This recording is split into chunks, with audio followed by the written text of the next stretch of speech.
Welcome to New Realities. This is Alan Steinfeld, and this program has been about the evolution of consciousness, the transformation of the human being. I would say a call to awaken action, which is what tonight's guest will be talking about. Reni Murez, she represents the Tensegrity Group, the workshop that's coming to New York City, September 27th and 28th, based on the work of probably my favorite author, Carlos Castaneda. Reni, thanks for being on the show. Oh, thank you for having me. This is wonderful. Yes, it is wonderful. And I was quite a student of Castaneda. I never met him directly, but I did meet the people he was working with in 1993. I met Florinda, Tasha, and Carol at a workshop they put together. Were you around back then in 93? Oh, yes. No, I've been around since probably 88. And they made different appearances at different times. When Carlos, I think those were some of the really early workshops. Where were you? Up at Essalon? Where were you? No. I was at the RIM Institute in, where was that? In Arizona. Yes, when that that's was right. happening. RIM Institute, right. That was the same year that we also did some things in Hawaii. And no, I was there. I was probably one doing the magical passes. And your attention went to Carol and Taisha and Florinda, which completely makes sense. No, I probably saw you there. I probably remember you. So you were a student of Castaneda then? Yes, exactly. Yes. Oh, since 1988. Yeah.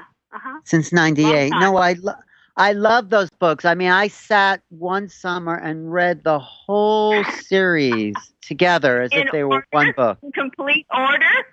In complete order, yes. Starting with the teachings of Don Juan. Yes. Oh my gosh, yes. And then every other piece of material that I could also read about it, Florinda's books and then Tasha's books, and then other little interviews. No, I was a big fan of Castaneda. And of course, the big question is, what really happened? Yeah, I mean, and do you want to talk about that just a little bit? I know we want to get into it. What was it like to be an apprentice of Carlos and Carol and Taisha and Florinda? Yes, what was that? And then, yes, what happened oh my gosh. Yes, tell me. Okay, well, I think you can imagine it was unconventional, okay? I mean, in our society, we're raised to, you go to school, you go to a teacher, and the teacher has all this knowledge, and they're supposed to tell it to you, and you're going to sit down and you're going to get graded on it. Okay, that is not how it works in the world of Carlos Castaneda or the world of the seers or the world of the Toltecs. That's not how it goes here. So, how does it go? Tell me. It is like we as apprentices had to prepare ourselves energetically for every single meeting with these people. What does that mean, preparing yourself energetically? Yeah, we had to prepare ourselves energetically, meaning that we had to leave, what would you say, our socialized self, our lower consciousness, our me self-concern, our jealousies, our petty concerns, our, lustful thoughts, our complaints about other people. We had to leave this at the door. And we had to enter their presence with as much silence as possible. But isn't that the way to live in general, not just with meeting your teachers, but all the time? Oh, completely. But this is the apprenticeship. Until you're able to do it 24/7, you are not in that state. You're just kind of toggling back and forth between normal reality and, oh my gosh, I got to go meet these people, and I got to do these practices that they've taught me so I can get in this altered state reality, this higher consciousness reality, this heightened perception. Because only in that state of heightened perception do we step into the state of non-judgment. And I'm not going to ever say I'm at their level, but I can totally and completely understand what they're telling me. The stories that they tell, the morals that they tell, the suggestions that they make. You see, being in the presence of beings like that moves your perception. In our tradition, we call it moving the assemblage point. I totally get that. I've studied that. Yes, I know what it means to move the assemblage point. Yes. Exactly. And when you move the assemblage point, what happens is the human being, we all got one, it's all called different things in different traditions, that's how we call it, you get in touch with your dreaming body. You get in touch with your energy body. And this piece of ourselves reads the energy in the universe, and the door that opens it up is our silence. When we are quiet, mind is still, then all the input, all the perceptions, all the seeing and reading energy from that energy body comes in. And when So that happens, are you working on that all the time in order to become a warrior of consciousness, or whatever you want to call that? It's an ongoing, how can you say it? I mean, I love this idea of warrior because, yes, it is an ongoing battle. But the battle isn't between you and somebody else. The battle is between you and your socialized self. And Exactly. And how are you doing, though, with it? How is your practice in that? Are you making progress? Oh, am I making progress? I think to have this conversation with you, I would say I'm making progress, yes. I mean, are you asking me what kind of things do I see? What kind of dreams do I have? Is that No, what you're asking? I'm not actually asking you that. I'm just asking you, do you see an evolution in your own awareness from the socialized mind to the, Yes. quiet, silent knowledge that you've attained over, when was that? That was like, Yeah. what, 20 years More than ago? 20 years. Exactly. So let me describe that for you. Okay, normal consciousness is, it's like, got to do the dishes, going to the grocery store. Oh, that person looked at me bad. I'm very defensive. I wonder what they're thinking. Okay, I'm going to judge them back first. I don't like the color blue. That's normal consciousness. You know what I mean? Now, silent consciousness or energy consciousness in our tradition is none of that is going on. And what you're doing is you're reading the energy of things. Yes, you see the luminous spheres. Yes, you hear between the lines of people's words and sentences their true meaning. And you realize how cloaked our society is and how afraid us as human beings right now are very afraid to talk to each other about really what's important to us. You see, it's like a piercing arrow. And you walk around your days, your evenings like this. And yes, you will still wash your floors, and yes, you will still go to the grocery store, but you're in this heightened state of consciousness, completely no judgment, and of very much a lot of love and a lot of affection to everything and compassion to everything around you. It's a Right, but I'm different just state. curious, what does one need to do to always stay in that state, or is that an impossible thing to always stay No, there? okay. I think that's a very wise question because that's what Tensegrity or the teachings of Carlos from his tradition have left us. They've brought us these teachings. And what one has to do is these movements. These movements themselves were not movements that were found in normal awareness. They are found in heightened awareness. And in our tradition, heightened awareness is called dreaming. Whether you dream awake, like your body's awake and you dream, or you dream asleep. You go to bed and you have all those amazing dreams. We dream in both waking and sleeping in our tradition. So those magical passes were found in states of dreaming. And when a normal person does them, even if you do one for 10 minutes, one for 20 minutes, and as you do them for years, you just have to do a fraction of one and you're already in a state of heightened awareness, of silence. The other thing that's extremely important, I think I've watched some of your shows or listened to some of your shows, and you've used this word yourself, the recapitulation. Can we make a list of everyone we've known in our life? And that really seems like a formidable task. And believe me, it's not. It takes about maybe 18 months if you really stick to it. And do that. You sit in a quiet place, close your eyes, and you breathe in every scene and every interaction, blah, blah, blah, blah. And you go down to mommy and daddy. Oh, yeah, there we are at the dinner table. Oh, yeah, there we are. Everything, every marriage, every boyfriend, every school, every education, every et cetera. Okay, every gardening experience, everything. You breathe it all in. And and then you have silence practices. You use things called these leather weights, which are very much from the ancient tradition. They used to put stones on the belly. We put leather weights on the belly, etc. You put the leather weights where, you're saying? Oh, you put them on the belly, like the Chuck Mole statues. You put them on the belly. Oh, and then what do you do with them? What is the purpose of that? What they do is they pull your awareness to that spot, and your mind goes blank. Oh, so I see. When you I see. do these practices ongoing, ongoing, okay, then you reach these states of silence. And, for a beginner, you would probably reach some kind of silence and some great feeling of physical vivacity, maybe after 20 minutes or 30 minutes of doing the movements. Most people like to start with the movements. and they go into the recapitulation, then they go into the But the whole idea of the movements and the recapitulation is to clear your energy field, or maybe not the tensegrity, but at least the recapitulation clears the garbage out of the field so you can actually attain a clear mind, right? That's correct. Would you like me to explain to you how it looks energetically? Would that be yes, yes. Okay. So, let's say you got your little human body there, and it's standing up. Okay, around your human body, you've got a luminous sphere. Okay, everybody sees that. I mean, excuse me, a lot of people see that. They see the aura. You know, the blues, the pinks, the yellows, the blah blah.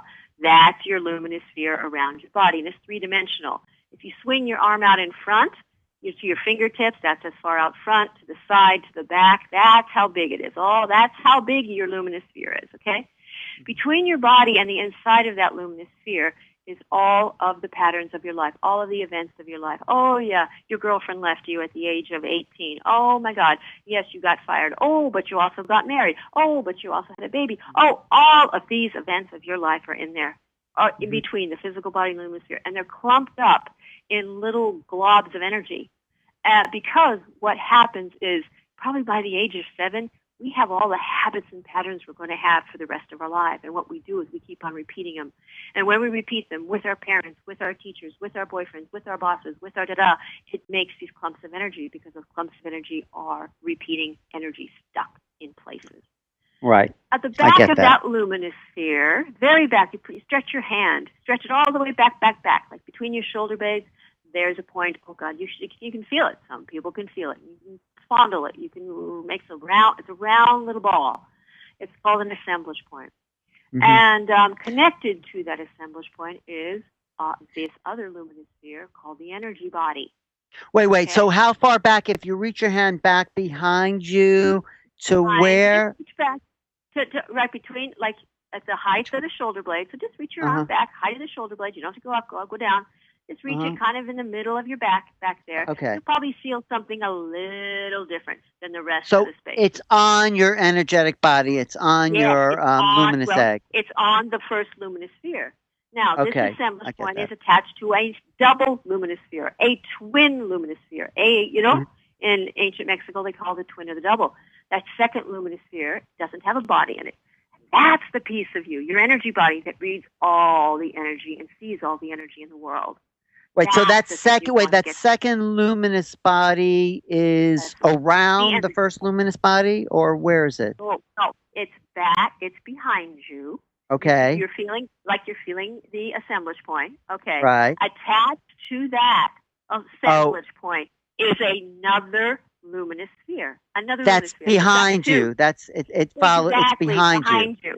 So your luminous body is attached to your double's luminous body at the assemblage point. Is that what you're saying? That's correct. Now, what tensegrity does is all those habits in your first luminous sphere between the physical body and the inside lining of the first luminous sphere, when you do the recapitulation, then the magical passage, it grabs that energy, those stuck patterns, brings them back to the physical body. At the same time, it's making your assemblage point back there move. And the journey of the assemblage point is down to the ground, up between your feet. It goes up between your feet, up between your legs, inside the perineum of the body, and lands inside the body at the place of the heart. Along that journey, your energy body, which is attached to your assemblage point, is drug along. And the seer, whose assemblage point is in the middle of their body, in the middle of their heart, will look like a double luminous sphere. Oh, I get it. But every time your assemblage point moves, you're assembling a different reality, aren't you? That is correct. And that is when your assemblage point moves, it moves along this trail, along this journey. And yes, you are assembling a different reality. And yes, your energy body is reading that new and separate and individual reality. That's Well, what I it also recall. moves a lot in dreams, and it also moves a lot on, I would say, alcohol and drugs, but that's not the kind of movement that you want it to have No, in those no, other states. It's no. still moving, and that's what's creating those altered states, from what I've Exactly. been able to Or understand. accidents, these amazing accidents. And from our tradition, we would explain it that yes, their assemblage point shifted, their assemblage point moved. On drugs, usually it moves and comes back. Actually, Carol, I think, said this: if people have smoked too much pot or have done too Yeah, many drugs, yeah. they actually have a hard time for their assemblage point to move back. That's right, because they are so conditioned to doing it with a substance and not with their own will. You see, tensegrity is about doing the practices that will move your assemblage point naturally. There's nothing unnatural here. Drugs, outside sources, those are unnatural substances to us. Hmm. So Right. we are about moving our assemblage point under these natural terms of being a warrior on the path with heart, doing the disciplines and doing the tools here. That's what integrity is about. Right. I get that. And so, what has been your experience with its integrity? Okay, you mean from beginning to end, or just? I Oh, mean, it how was has it completely changed your life life? I changing. mean, how has your assemblage point moved? Have you created the double? Have it created? Yes, I would definitely say that because the experiences with the double again are those experiences of all-encompassing love for all humanity, and it's an entirely different, altered state.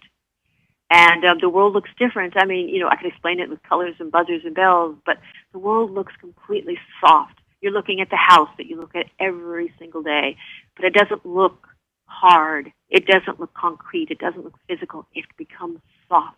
It becomes like mush. And then at certain times when you're in that state of awareness, then you enter these states when you're awake called dreaming awake. And those structures completely melt away, and all you see is the energy of the structures. Of And course, isn't the whole again, point before of sleep. all these practices then to reach the second attention, become the double, dissolve your Yes. body, and live in those realms? Dissolve your body and live in those realms. Okay, got to question that. At the end of your life, because you're kind of merging what you do before you die and after you die together. So let's talk about before you die. You will be when you enter those realms. You'll be doing a lot of dreaming awake, like I described. You'll be seeing the layers upon layers of the world, like when you travel. You travel to Europe or something, and you travel to Italy or Mhm. something, and Well, you I'm look at talking Rome. about the warrior themselves, like people like Don Juan. What happened to those people? I mean, in that sense. Okay, what happened to those people after they died? Is that what you're asking again? Well, I didn't think Don Juan actually died. I thought he actually burned from a fire from within and left the planet with his Right, but body that intact and did not die. yeah, but that is a form of dying. His body burned. His Hmm. body burned. Well, I Body wouldn't call burned. that necessarily. I mean, you could call it dying, Okay, but I would also call it it, ascending in a way, taking his body with him. yeah, it's yeah, unconventional, but the physical body, yes, we'll go with your way. I would just define that the body dies. The body is no longer here, whether it burns or not. But yes, you could call it ascending. You can call it that. I'll go with that. Well, that's just what I've heard it referred to in Mm-hmm. other terms. It's not, I mean, Sure. so in a sense, what I've heard from similar traditions, there's a Tibetan tradition of the rainbow body, and Sure. there's a Taoist tradition of you actually Mm-hmm. become a sort of the immortalized consciousness in a sense. But I mean, that's the result of quite a lot of intense Work. beingness. Work. Yes, work. Yeah. Yes, and it's And a in our lifelong thing. exactly, and what you would say in our tradition is the when your body burns, that the consciousness from your physical body will shift to your energy body, and that you will only be energy, and you can shift that consciousness to your energy body, and then you travel in worlds and worlds and worlds, Hmm. just like you did when you were in daily life in physical form, and you were sleeping in your bed and maybe having a dream at night, and you were dreaming your body was in the bed, so your body is not burned yet, but your energy body is dreaming in worlds, in worlds, in worlds. And at the end of your life, your physical body burns, and then that extra energy moves to your energy body, and then you travel further because you have much more energy. because your And physical where are body. people traveling to? Where's the idea of the second attention? Where is it? On the other side, I don't think there's signposts, Alan, but that's a cute question. Um, where do No. they travel to? I mean, let's talk about other worlds. Hmm. Maybe you've had experiencing maybe going into your dream space at night. Let's talk about there. And you go to Okay. these places that look nothing like normal reality. Hmm. There's places where everything is completely telepathic. There's places where beings have spikes all over the place. There's places where there's no cars, there's no nothing, and everything moves on lines of energy. Most people experience early signs of this by they see themselves flying in their dreams. Flying dreams are really early signs of, okay, we're getting into some energy here. We're not just walking like our normal human self. We're Hmm. flying. We're, like an energy body can fly and zoom and knock around like that. So there are other worlds, layers upon layers of the onion, as Don Juan described, and Hmm. each layer is another world.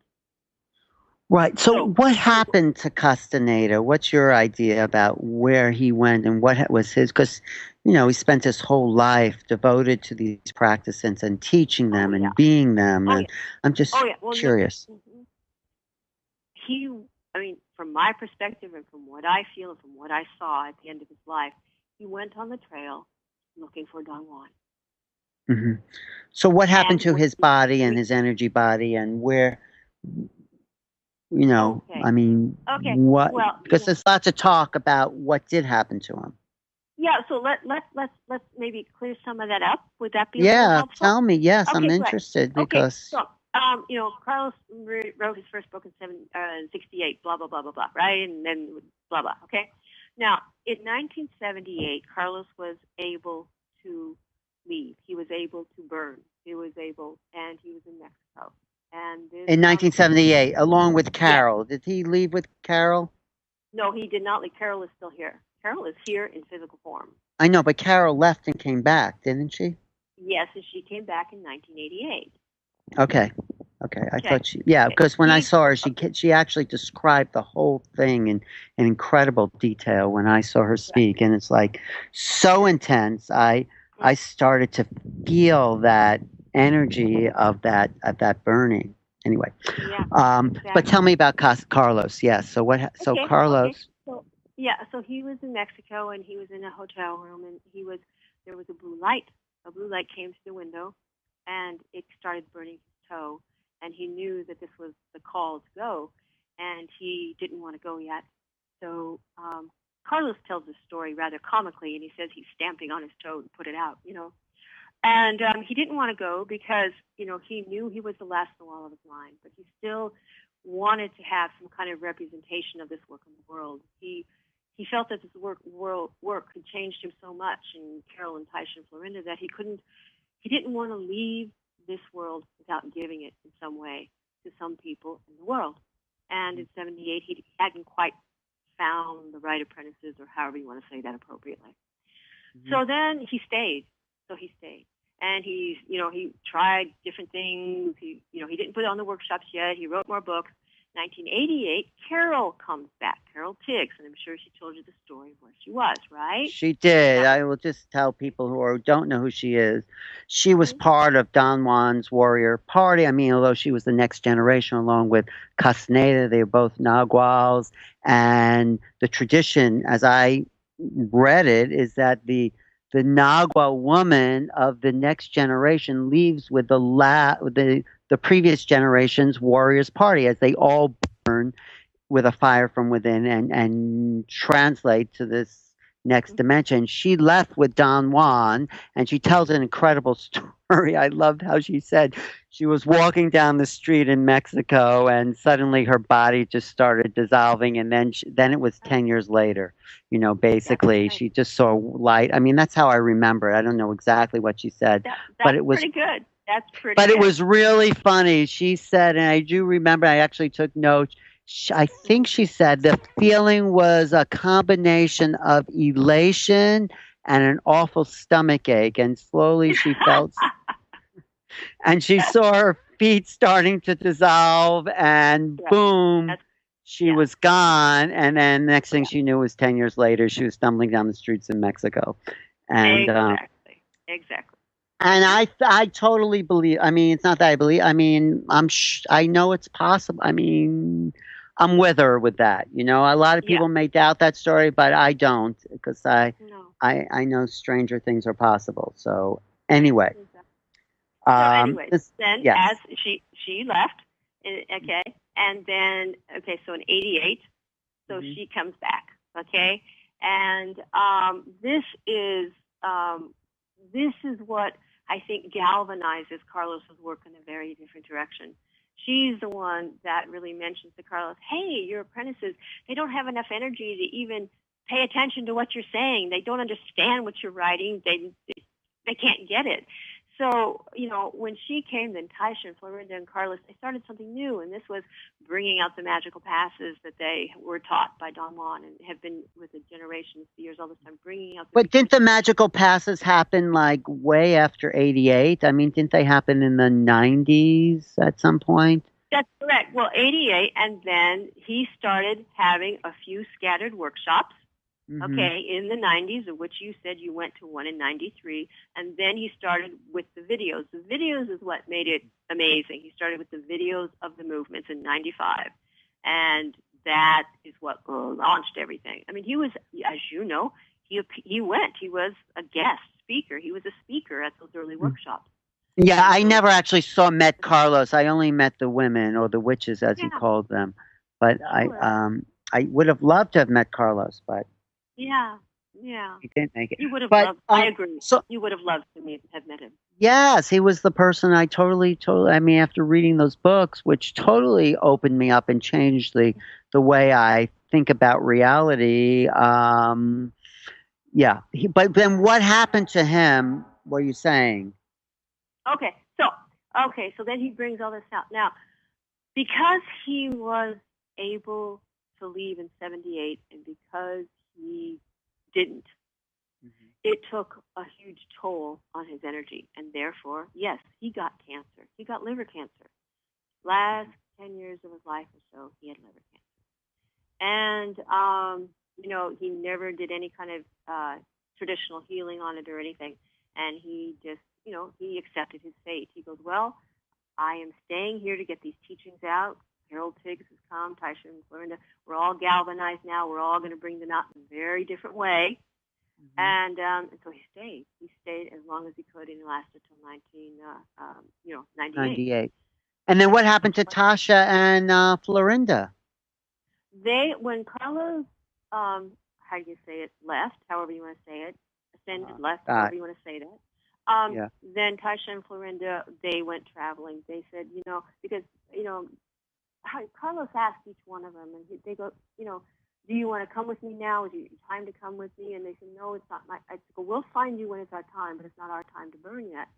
So he left, and they went traveling. It's the best we can say. We don't Wait, know exactly traveling where they on went. another plane or traveling in this Uh, world? I think a little bit of both. A little bit of both. So are they They just still alive then, you're saying? yes, yes, Oh, yes.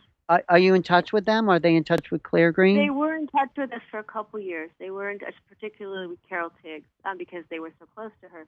But we haven't heard from them in a number of years. But their presence is not in the astral. Their presence is still here in physical form. In the physical. I Yeah. see. Oh, okay. That's good to know. I'm happy about that because I mean, I Anybody felt you meet on the streets of New York could be them. So pay attention. well, I had a really good connection with Taisha. You know, we Uh-huh. talked a little bit when I met her there, and she said, "Wow, you really understand the assemblage point stuff." So I don't know. Good. We'll see if I ever do run into her on the streets of New York. But Carol is still around. Then you're saying? Carol is still around. Yes, she's the one that helps us, or how do you say, guides us.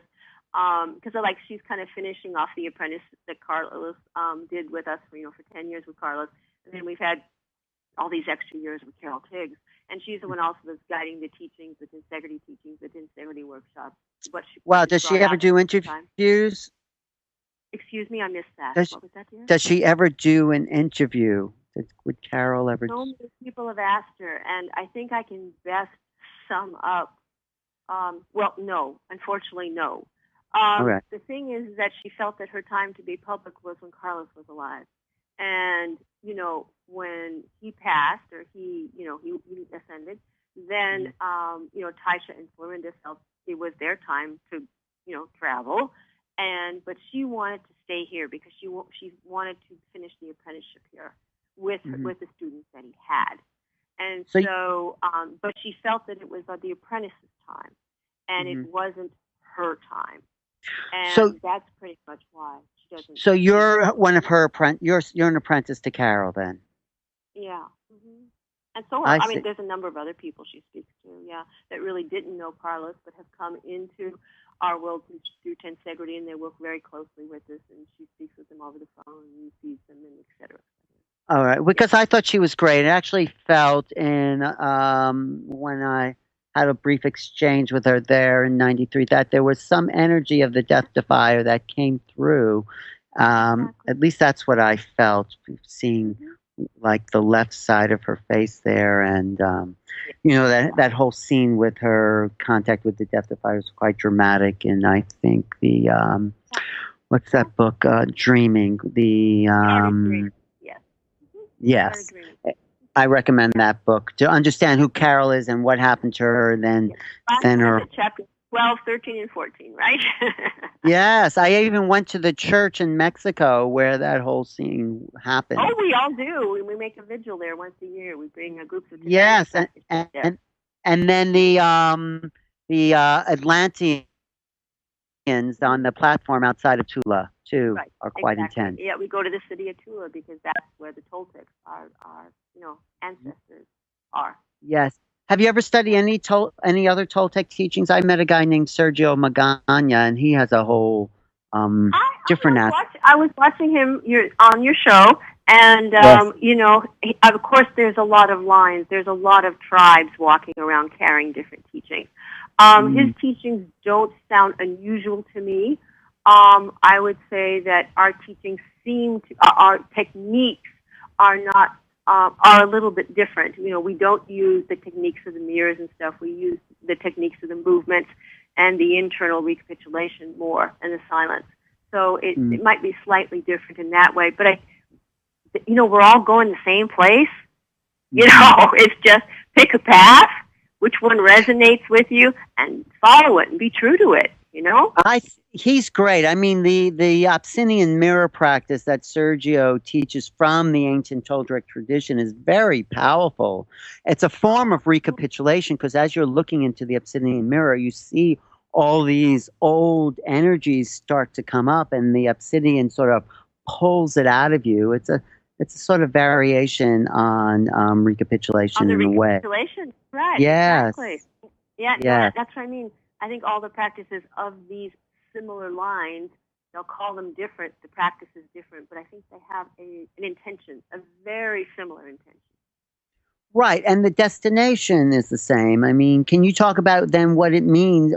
Well, you sort of did to be in the second attention. I mean, this waking life is the sort of first attention, which most people walk around sort of like spaced out or with their focus. And then there's this whole other level, or I think Sergio Magana would call it the living in the Nagual as opposed to the tonal. It's the same way. Living the Nawal. Right. All the same. Yes. So what does that mean to live in the Nawal? Well, okay, so I've already described it. It's where you're in very sincere and very severe connection with your energy body. So your mind is still, and you're perceiving the energy as pure. I mean, the world is pure energy. That's what it's very much like. And then you can, like I said, if you do travel, and you'll go see an ancient castle or something. The castle is empty, and there's no people living in there, but people died there. People once lived there. And all of a sudden, the castle will disintegrate, and you will see these ancient peoples walking around.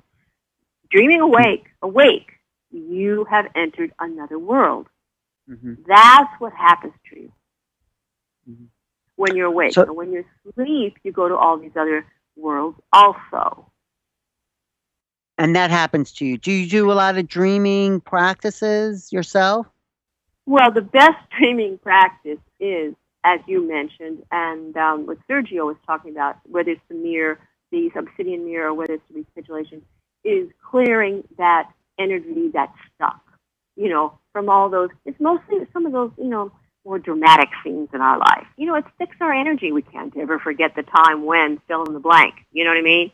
And so that is the best thing for dreaming, because when you're sitting there reviewing the scenes, you are focusing your attention on the scene. In our tradition, you turn your head from side to side, you close your eyes, recall the scene, recall the person, recall the scene, turn your head from side to side and breathe it in. You are focusing on the scene. You are moving your gaze. You are moving your attention from object to object in the dream.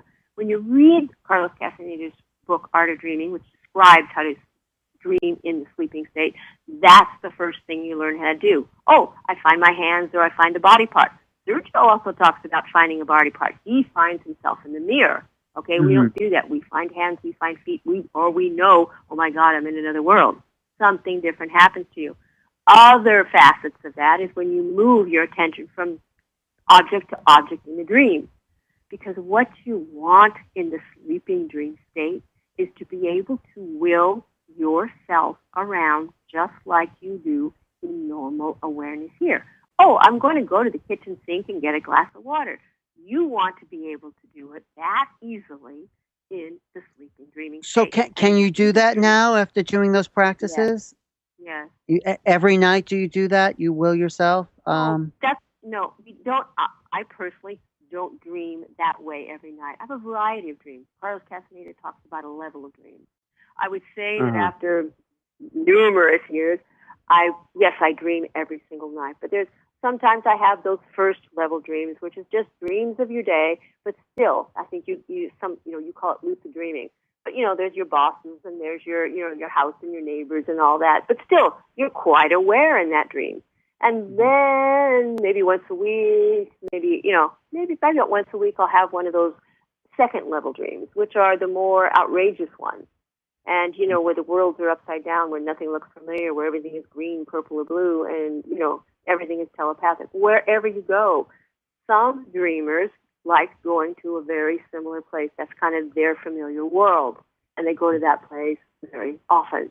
And that's kind of where they hang out. Others go to a lot of different places. I see. So it's a practice. I mean, the practice is to get very proficient at that. Isn't that part? Yeah. In the first attention and the second attention. I mean, as you were talking about dying or leaving or ascending, when you get to the end of your life, I mean, you're going to have to give it up. So what sincerity does is, along while you're living it, you're giving it up slowly. You give it up slowly. So at the end of your life, you're empty of it. And you're empty really of ready what? to take Empty off. of what? Empty of what? You're empty of your life. And what's the purpose of that? Of the concerns of your life. And why is that important? Okay, the concerns of your life, like I said, is the normal awareness concerns. Mm-hmm. Yes. And so, by the end, with the recapitulation, your normal concerns slip away, and you begin to have more energetic concerns. Right. And so if you have no of the mundane concerns, you have a lot more energy available to you, you're saying. That's correct. That's correct. And what do you do with all this energy? What's the point of it all? What's the point of it all? The point of it all is that the human being, it has a natural birthright of being in touch with their physical body and their energy body. And for some reason, somewhere in our evolution, we lost contact with our energy body. When you think about the evolution of man, okay, the traditional story, the conventional story is monkeys came down from the trees, walked on 2 feet, and that's called a man, okay? So somewhere in those early evolutionary period of our being man and woman, walking on 2 feet, we were shamans. We did have our energy body because that was pre-language. We didn't have language. Yes, we had the lizard brain. Yes, we had the mammalian brain on top of it. Yes, we had a frontal lobe. But all three of our brains were there, but we did not have language. And in that pre-language state, We were connected to everything around us. We could feel the trees. We could call the wind. We were in touch. This is what tensegrity and I would say shamanic traditions attempt to return you to. No, you're not going to become a Neanderthal, but we all carry that ability within us to be what we were before. Again, once you step into silence, you need that silence. You need that pre-language, pre-cognitive state. Once you step into it, whether you do Buddhism and sit on a pillow and breathe for 2 hours, you get there. And when you get that, you feel the interconnectedness of the universe. And you see things starting to dissolve. You see things starting to merge. You don't feel separate from anything. You don't feel alone.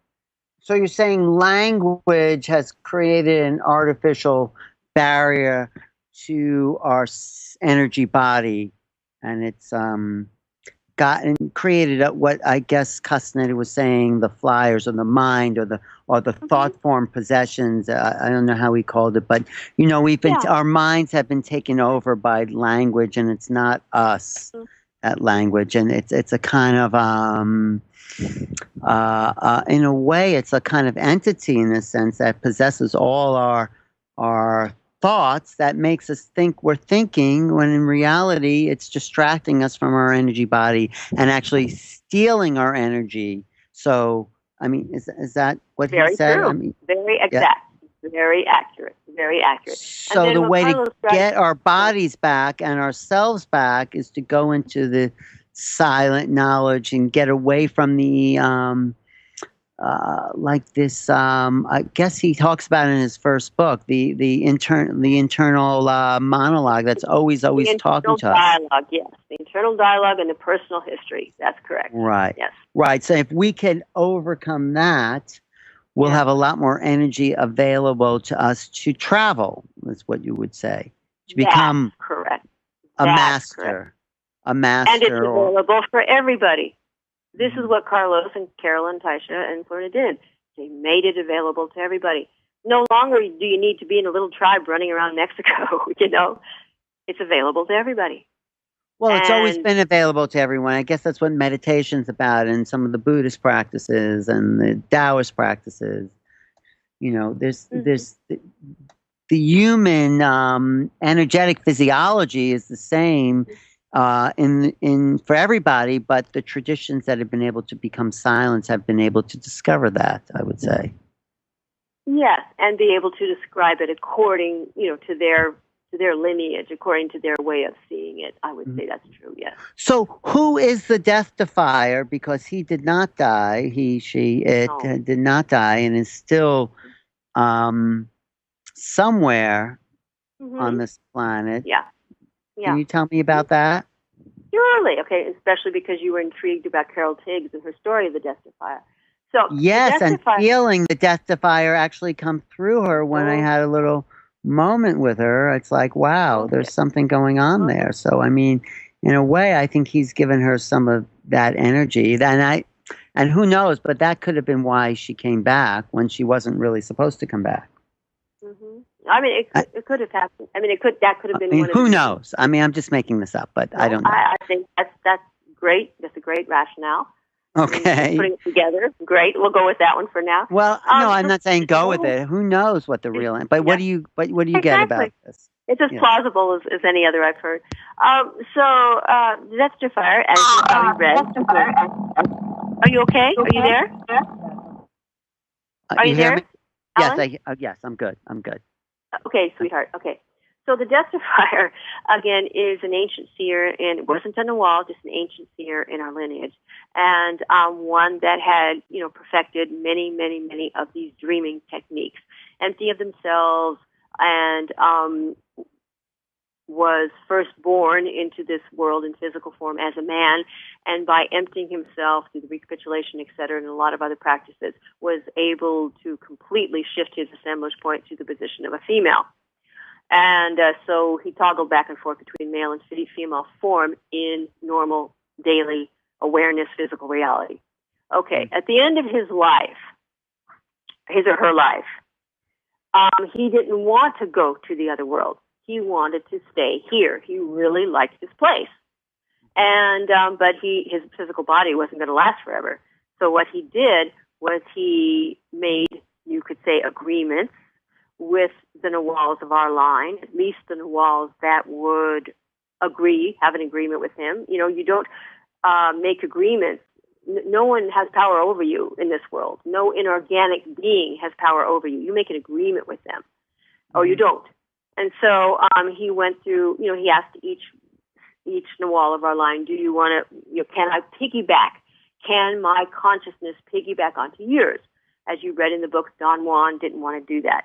As you read also in the books, that was really easy for Carlos Castaneda to do. And then when Carlos left, then they went to Carol Tiggs. So you are correct. Carol Tiggs currently carries the Death-Defier. And so wait, she carries the Death-Defier with her as a part of her consciousness, you're saying?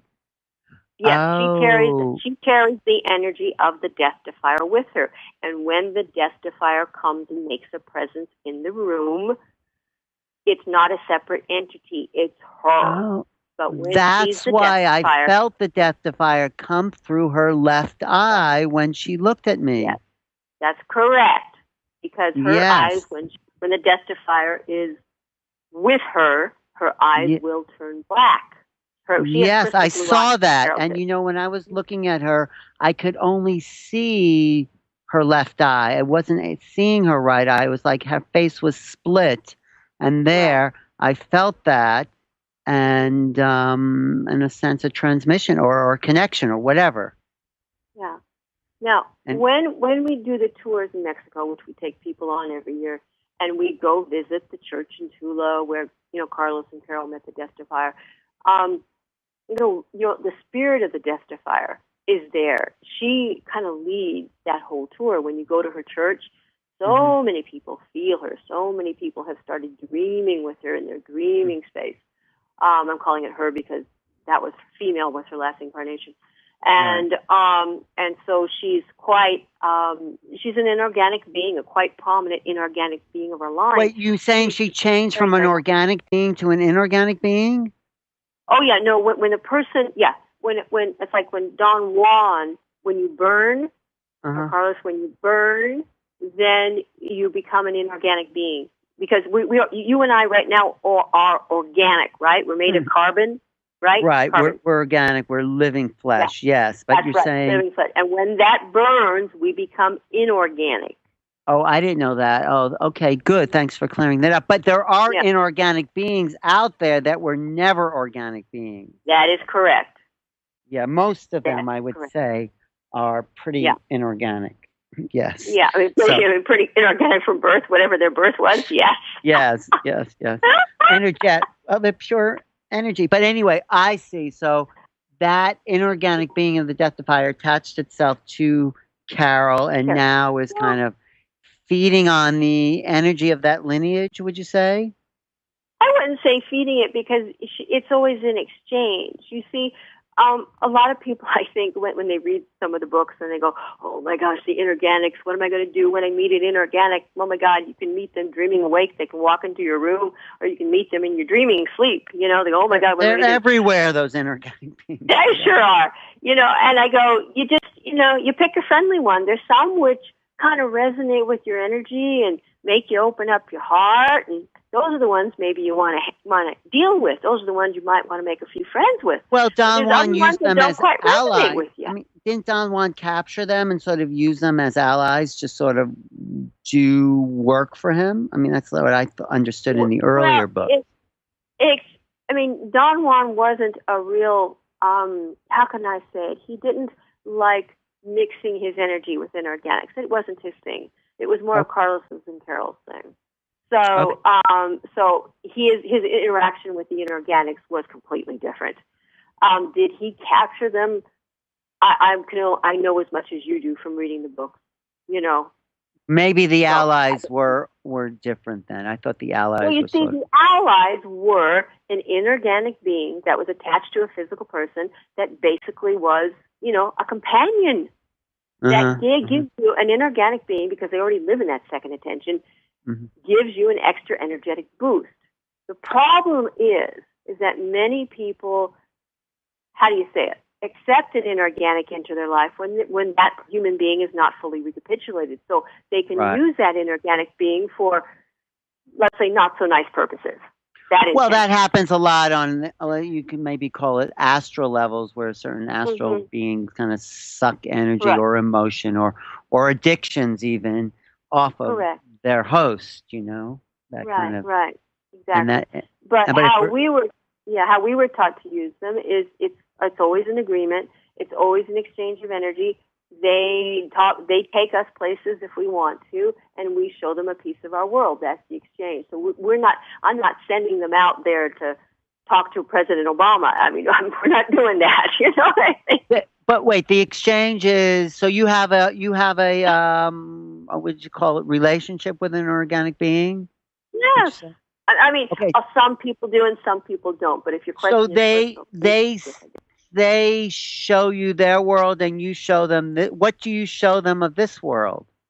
Again, just like the death-defier who really likes this world, in some inorganic beings like walking around with you to the grocery store. I know that sounds really stupid because we can go there every day, but for them, it's really cool. And these are beings that were never human or organic, pretty much. I don't think I've ever stopped to ask one of them, were you human at one time or not? As we described before, they can be either. And then what do they do for you, though? If it's as you already said, in my dream space, they would take me, they would add extra heightened awareness to me or to my field, and then I would see more and more and more with their help. I see. And if you decided to end that relationship, you could. You just say, okay. Absolutely. I'm sorry. I'm going to be really simple here. We all watch the vampire shows. Most of us in America watch True Blood or one of those. It's just like that. If you don't let the vampire in your house, they cannot enter. If you tell them to go, they have to leave. It's the same thing with inorganics, okay? Okay. I just want to get that straight. No, I mean, it's interesting because these energetic levels are everywhere. And, we live in such a narrow band of physicality that we think it's the only place. But, the universe is very complex and very multifaceted, I would say. I agree. That it's just becoming aware that there's more out there than what we've been conditioned by our culture to think is there. And I think that's the value of tensegrity. And, actually they want me to talk to you about a little bit about what's going to be happening at the weekend you're doing in New York, this tensegrity weekend, which is coming up. I mean, this has really been fascinating to me, just hearing the details of the Toltec work, because, you can only get so much in books. But if you've been a student, and you've been a student since, 88, you said? You get a lot of juicy pieces that probably were never written down anywhere. So never written down. No, never written down.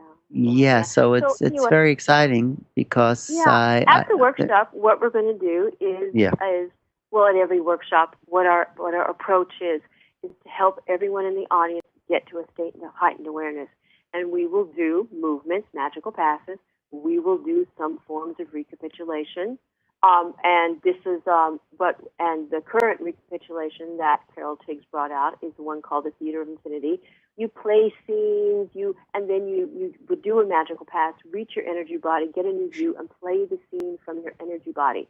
And you do this many, many, many times. So as you asked, what do you mean play a scene? Can you describe that a little more detail? Okay, yes. Okay. So I would have a scene from my normal everyday life. That, let me just say, yes, I know a very good one. I went to the doctor's the other day, and a lady at the doctor's said to me, "Oh, well, you dress like a teenager. How come you dress like a teenager?" Okay, so that's a scene, and so myself as a person, my person got a little offended, and I go, So I would take that scene, and I would have you would act the lady for me, and I would act myself, and we would play it in normal time, as it happened, Then we would do a magical pass. both of us would get closer and in touch with our energy body, because the magical passes bring us to our energy body. And then I would place a new intention. Okay, I'm in a state of closer to my energy body, a little more heightened awareness here. And how would I want to answer her differently? Okay, I want to say, oh, well, thank you for thinking about me. So then I play the scene, and I say that differently. You see what I mean? And you, acting as a lady, would say the same thing, blah, blah, blah, blah, blah. Oh, you dress very young. And I say, oh, well, thank you for noticing. And then you as a lady would say something else, you see. And then we would do the magical passes again, and then we would find another way to change the scene. You see, this repetitive, I'm sorry. No, I'm just curious, what does that do then for you energetically? That's what I was going to tell you. Exactly. Okay. This repetitive changing from normal awareness to altered awareness, to altered awareness, to altered awareness, to altered awareness again is the journey that everybody will make from, how do you say it, physical reality to abstract reality. That's the journey that each of us will make. And the more time you spend in heightened awareness, the more time that you can transform your normal daily scenes that get you in the gut. You know, or you're driving, you know, or you're on the subway. Oh, gosh, it's going to be late. All these kinds of things. And you mean like the self-important stuff that Castaneda talks about? Exactly. Okay. The normal awareness stuff. That's all the self-importance. That's all about me and my mood and my feelings. So this woman insulted your self-importance, so it kind of, would you say, lodged your assemblage point into a kind of immovable cluster. So by creating the theater of infinity, you can then, in a sense, recapitulate and move that energy so it's not stuck, because the conscious mind doesn't know if it's, and that's what makes great actors, if it's like a real situation or someone's playing the woman, because the energy body's just reacting to what it's reacting to. Yes. So